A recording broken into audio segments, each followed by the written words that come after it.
Hi everyone, in my last episode I spoke about how there's a lack of attention, detail and forgetfulness, which is very common in people with ADHD, but I also mentioned I'd do a little bit more on that because it's quite a broad subject, and I think I kind of focus more on forgetfulness than a lack of attention to detail, so I'm going to go into that a bit more on this video.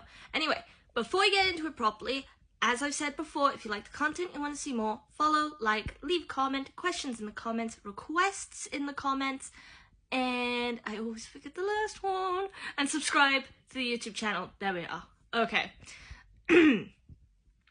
Right. Now, I think I did mention in the last video that when it comes to a lack of attention, detail, and forgetfulness, it usually has things to do with like low dopamine levels in the brain.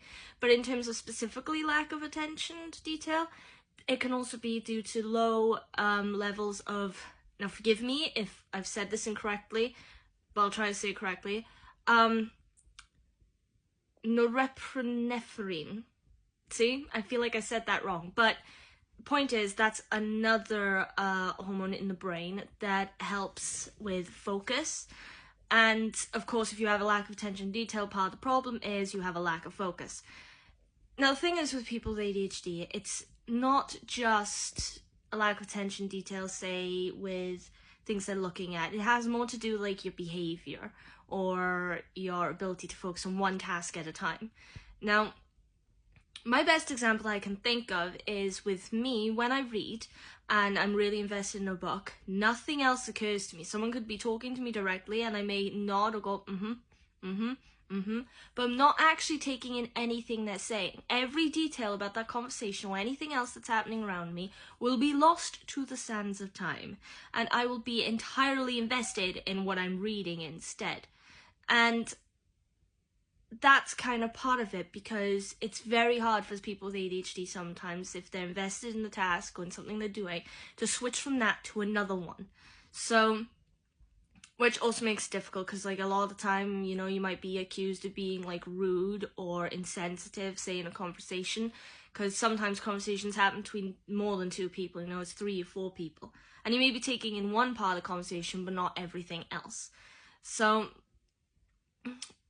yeah, and then also when it comes to a lack of attention to detail, people with ADHD are very, very distractible, okay? So I know that kind of conflicts what I just said, but it's like distractible when they're not invested.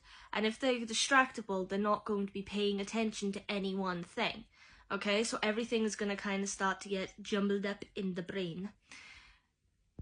Now, the lack of attention to detail also comes down to things like there's this thing called object permanence. Now this kind of has to do with forgetfulness, I think, a little bit more than lack of attention to detail, but it's interesting, so I thought I'd bring it up. Now, what it means by object permanence is that people with ADHD may struggle, like their brain may struggle comprehending the idea that objects still exist when you can't see them. Now that sounds really strange, right? Because if you have a phone, but your phone isn't with you, you know you have a phone, you know it exists. But if you're someone with ADHD, think about all the times that you've had something, or you've put something down or put something in a certain place, walked away, and then it's completely gone. Sometimes you may be thinking, right, I swear I've left something, but I don't know what it is. So, kind of like, you know, Remembralls in Harry Potter, right? Neville gets a Remembrall and it's supposed to help him remember things. But the thing is, he can't remember what he's forgotten. So, it's kind of like that. It's just because people with ADHD, their brain is literally hardwired differently to someone who's neurotypical, someone without ADHD or autism or whatnot. So it's not your fault, you know? Of course, there are ways of like working around the lack of attention, detail and forgetfulness, usually with things like checklists, schedules, prioritizing tasks. I personally love a good checklist. It sounds boring, I know, and like really old-fashioned, but it's really, really useful. It's like if I go to another country, I've been on holiday a few times, you know, with my family. I've been on school trips that took me out of the country, which is great. You know, I love a bit of adventure. I love seeing new places. I love hearing about new people. So, but every time I've always been worried, because when I was a kid, I would leave things on the bus. I would leave things in school. If we got a taxi somewhere, I'd leave it in the taxi. And I'd lost a lot of things that I actually held dear.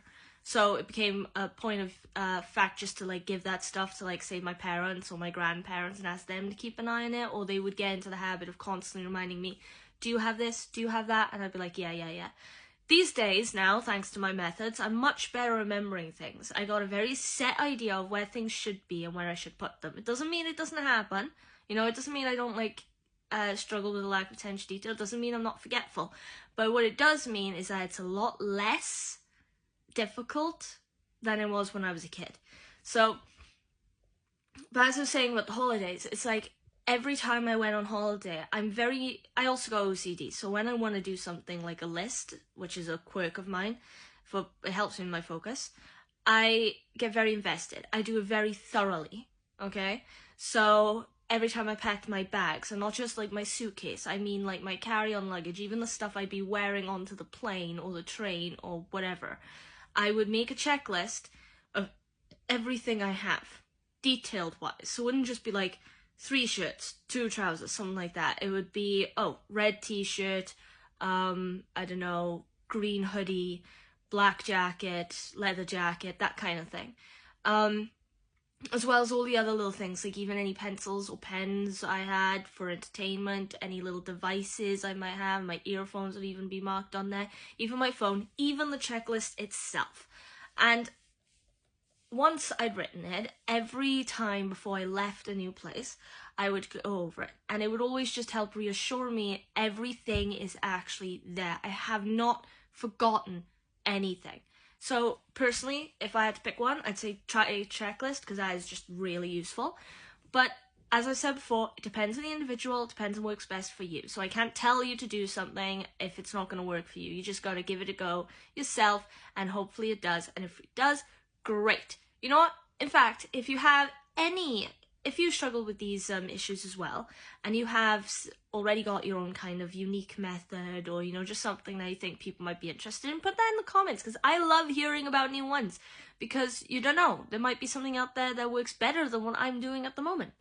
So, yeah, but that is basically all I can say about a lack of attention to detail. Obviously, there's always more going on in the brain, but if I did every video based on what was just going on in the brain on one individual subject, we'd be here forever, and I want to get to autism soon. So, and on that note, if you're interested in this content, like I said, you know, follow, leave a like, comment, questions in the comments, requests as well, and subscribe to the YouTube channel. But also, if you're interested, from now on, I'm also going to do occasionally videos that are just discussing stories from my life that I think are relevant, some that I think are fun, and others that I'm going to use as sort of a demonstration video for, like, say, household items that are actually very helpful if you have ADHD and autism, especially when it comes to my brothers. They have several things that are here to help them. So do I, and I have a couple cousins with more severe autism than I have, so behaviour-wise, and perhaps I can ask them, well, not them, but their parents,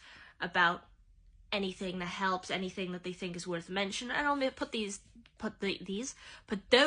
in these videos as well. So again, if you like it, follow, like, comment, questions, requests, and subscribe. And on that note, I will see you next time, when I'm thinking perhaps I will do the first demonstration video. Anyway, till then, see ya.